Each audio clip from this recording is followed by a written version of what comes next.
Sometimes silence in a courtroom carries more weight than the gavel itself. The room was quiet, the hum of the air conditioning steady, fluorescent lights buzzing overhead. Every cough, every shuffle of papers, every restless sigh seemed louder than it should be. Courtrooms do that. They take small sounds and make them heavy. At the front sat Judge Howell. His posture was rigid, his gaze lowered to the papers in front of him. The black robe on his shoulders wasn't just fabric. It was armor meant to project authority. But robes can't hide everything. His jaw was tight, his hand tapped the pen a little too firmly against the desk. Everyone in the room sensed it. This wasn't just another session. The gallery leaned forward, reporters with pens ready, spectators caught in the quiet tension. Something was about to happen, something that would stretch beyond those four walls. On the other side sat Representative Jasmine Crockett. She adjusted the microphone, calm but steady, her presence commanding attention, even before she spoke. She didn't shrink under the weight of the setting. Her eyes swept across the room, pausing on Howell for just a moment before falling back to her notes. It was the pause before the storm, the stillness before motion. The tension didn't come from shouting or chaos. It came from the weight of ideas about to collide, from the sense that words once spoken would echo long after reporters shifted in their seats, ready to capture every word. Cameras weren't allowed inside. But outside, they waited. This wasn't just about the law, it was about something deeper. Judge Howell glanced up, his eyes sweeping the room. He had spent years keeping silence under control. But authority is fragile. It only lasts as long as people believe in it, and sometimes a single voice is enough to make it tremble. For Howell, the gavel was power. For Crockett, the microphone was her weapon. Two people sitting close but living in worlds outside the courthouse. Life carried on. Street vendors sold pretzels. Taxis honked the rhythm of the city, never slowed. But inside, time felt different, condensed. Every movement pulled into the gravity of the moment. Control looks absolute from a distance. The judge elevated the robe, a symbol of order. But up close, it's fragile like glass, stretched thin. That fragility was about to be tested. When Crockett leaned into the microphone, the sound of her voice carried louder than expected. Not because she raised it, but because the silence had been waiting for it. It was a tug-of-war between authority and defiance, between tradition and change. No one knew what words she would choose, but everyone understood once they came, nothing would be the same. This wasn't about simple legal arguments. It was about power, respect, and the clash between how things had always been and how they might yet become. And as her first words began to echo through the chamber, Judge Howell's grip on control, carefully guarded for years, faced its greatest test. Judge Howell had built his career on the belief that law was order. To him, the robe and the bench were more than symbols. They were safeguards, a way to keep chaos at bay. His journey had started decades earlier, when he was still an ambitious young attorney. Back then, he believed every ruling could be a step toward fairness. Over time, though, the sharp edge of idealism dulled. The courtroom became less about right and wrong, and more about rules and procedure. For Howell, authority meant consistency. He believed that even if outcomes sometimes felt unfair, the law itself would eventually balance the scales. His strength came from holding the line. Jasmine Crockett, on the other hand, approached the world from a very different angle. She had lived the consequences of rules that didn't always protect the vulnerable. Before her time in politics, she worked as an attorney for ordinary people. People who couldn't always afford representation. People who felt the system worked against them more than for them. For her, the courtroom wasn't abstract. It was personal. Each case represented a family, a story, a life. She carried that perspective into every room she entered. To her, speaking truth wasn't defiance. It was responsibility. The two could not have been more different. Howell relied on restraint. Crockett relied on conviction. Howell believed in the letter of the law. Crockett in the spirit of justice. Both wanted stability, but their definitions diverged. For Howell, stability meant control. For Crockett, stability meant change that acknowledged lived realities. Reporters in the room knew this wasn't simply another case or another hearing. They were watching two worldviews collide. On one side, a judge bound by tradition, careful and cautious, guarding his authority. On the other side, a representative unafraid to ask questions that made people uncomfortable, unafraid to disturb the silence if it meant exposing the truth. Yet despite their differences, neither was a caricature. Howell was not an unfeeling figure of power. He had moments of doubt, though he rarely let them show. His stiffness was partly habit, partly fear, that revealing too much humanity might weaken the institution he served. Crockett, meanwhile, wasn't reckless. Her words came sharp, but they were chosen carefully. She knew that to challenge authority effectively, she had to carry both precision and restraint. Their stakes were clear, for Howell losing control of his courtroom meant more than one moment of disruption. It meant risking the appearance that authority itself could be shaken, and if authority cracked, the entire structure could appear fragile. For Crockett, speaking up wasn't about performance. It was about ensuring that voices too often silenced were heard, in a place that claimed to represent fairness. Her risk was different. She risked being dismissed as disruptive, her words brushed aside as passion rather than principle. As the gallery looked on, it wasn't simply a legal exchange they were about to witness. It was a test of values, of what it means to hold power and what it means to challenge it. Howell's supporters would say he was protecting the dignity of the institution.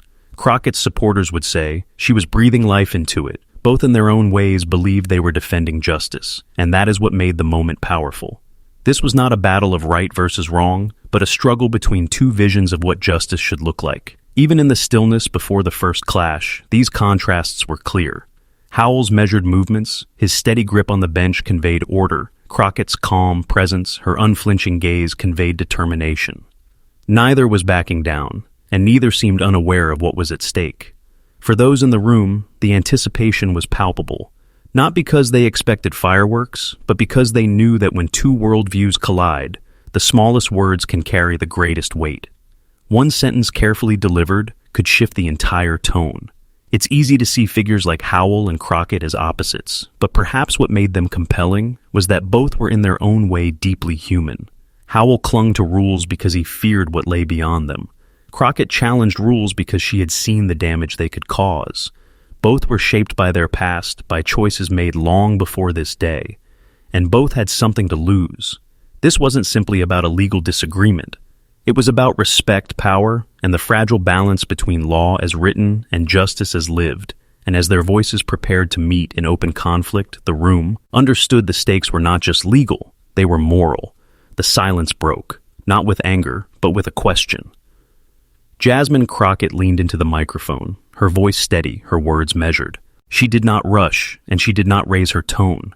She simply asked what had been building in her mind for weeks.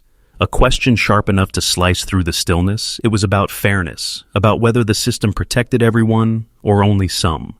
The words weren't dramatic, but they carried weight, because they were born from truth. Judge Howell shifted in his chair. His instinct was to respond quickly to reassert control. But he paused. For a man who valued order, silence was usually his ally. Yet now silence only amplified her words. Reporters leaned closer, pens scratching paper eyes darting between Howell and Crockett.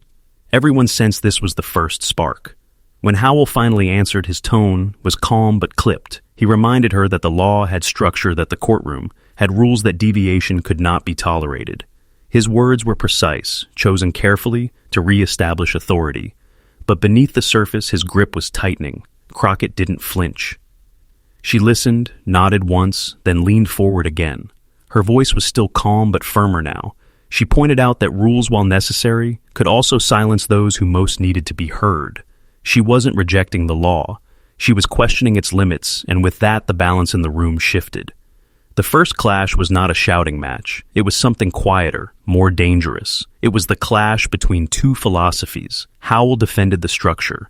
Crockett challenged its blind spots. Howell spoke with the weight of tradition. Crockett with the urgency of lived experience. The gallery sat frozen, their eyes bouncing from one to the other. This wasn't performance, it was real, and everyone felt it. Howell leaned back slightly, a gesture meant to convey patience, but his jaw remained tight. He reminded Crockett again of decorum, of procedure, of the need to respect the court's authority. It was the language of discipline, the language of boundaries. Crockett countered by acknowledging his point, then pivoted. She spoke of people she had represented in the past, people who walked away from courtrooms, not feeling protected but defeated.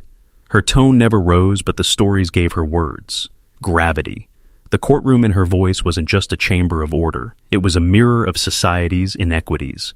For Howell, these were dangerous waters. He wasn't blind to hardship, but he believed firmly that personal stories could not outweigh law. If they did, he thought chaos would follow. And yet, as she spoke, he felt the unease that comes when truth rubs against conviction. The tension grew not because voices grew louder, but because they didn't. Both Howell and Crockett kept their tones even, their words deliberate, their control intact. But beneath that calm was the unmistakable friction of two forces colliding. A reporter later described it as a battle fought in whispers, each statement measured, each counterpoint deliberate, yet the energy between them stronger than raised voices ever could be. At one point, Howell leaned forward, resting both hands on the bench, his eyes fixed on Crockett, and his voice took on an edge, not of anger, but of insistence. He reminded her that in this room order came first. Without it, no justice could stand. Crockett met his gaze without blinking. She answered with a question of her own. What if order itself sometimes hid injustice? What if silence protected no one but the comfortable? The air thickened. Even without raised voices, the room felt charged.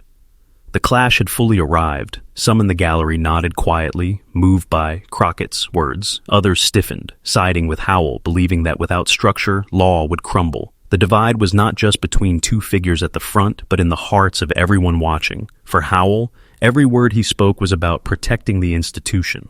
For Crockett, every word she spoke was about protecting too. People behind the institution, both saw themselves as guardians, and both believed the other risked harm.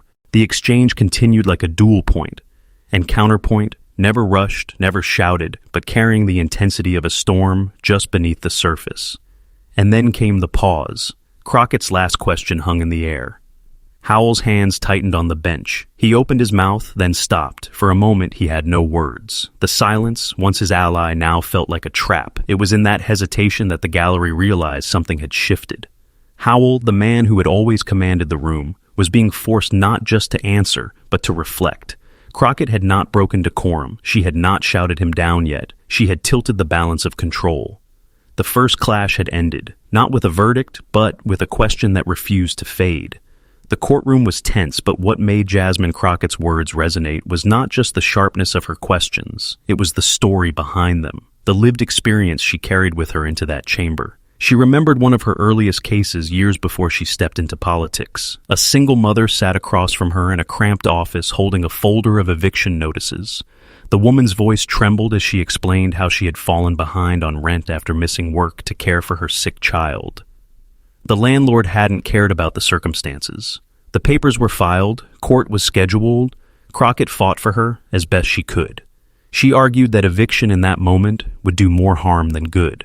She presented the facts clearly laid out, the humanity behind them, but when the judge ruled the outcome was cold and clinical, the law favored the landlord. The mother and her child left the courtroom with no home to return to. Crockett never forgot the way the little boy clutched his mother's tongue, asking quietly if they had done something wrong. That day carved something deep into her. It wasn't that the judge was cruel. He was following the law as written, but Crockett saw with awe. In full clarity, how following the law did not always mean delivering justice.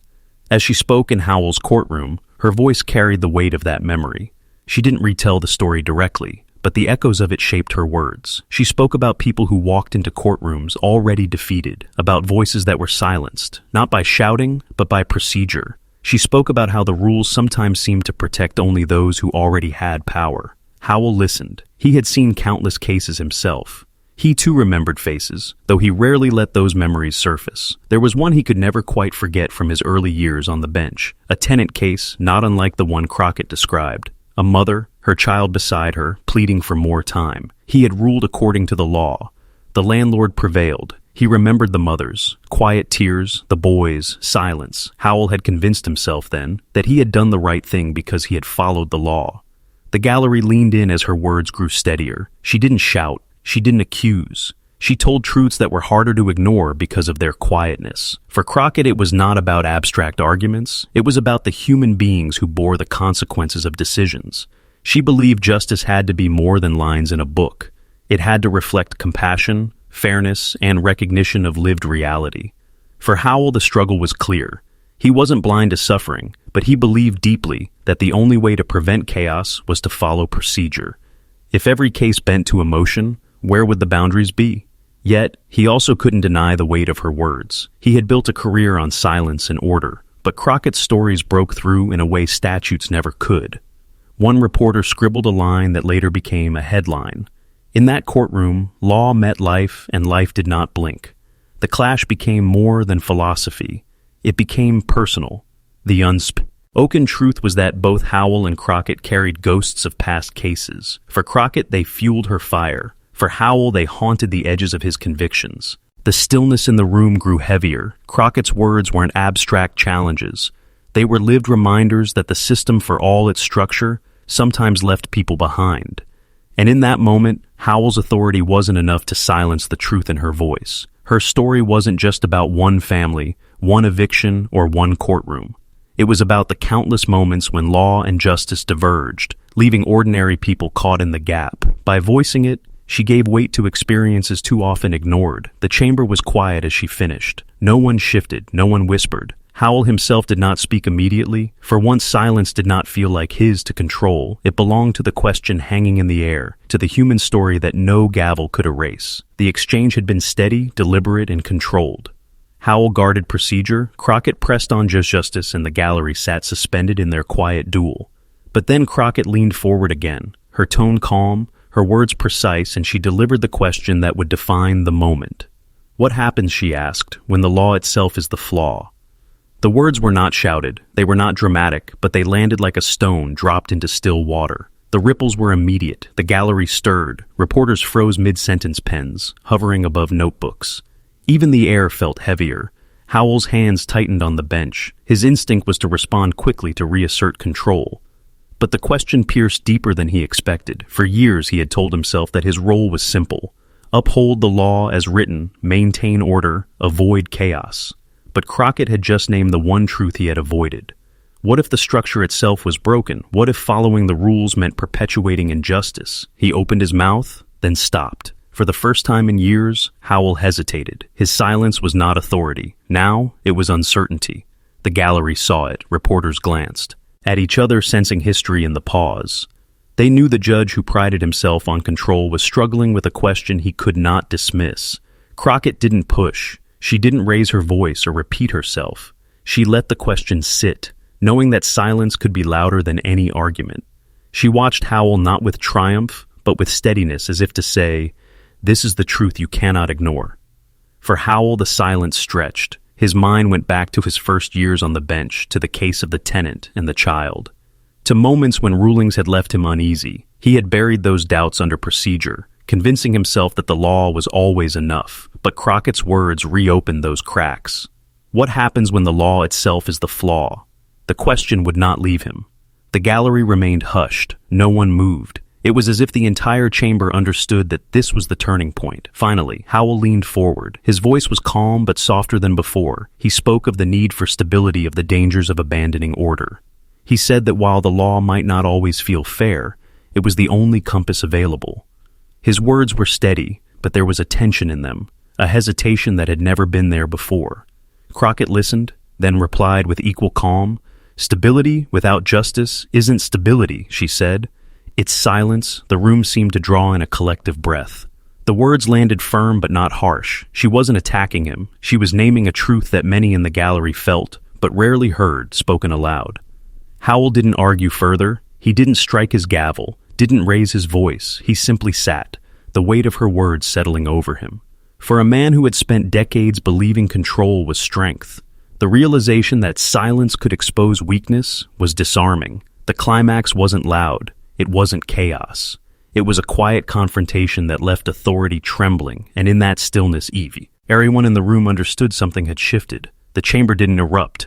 There was no shouting, no applause, no raised gavel demanding silence. Instead, the tension dissolved into something heavier. Judge Howell sat back in his chair, shoulders stiff, his gaze lowered to the desk in front of him.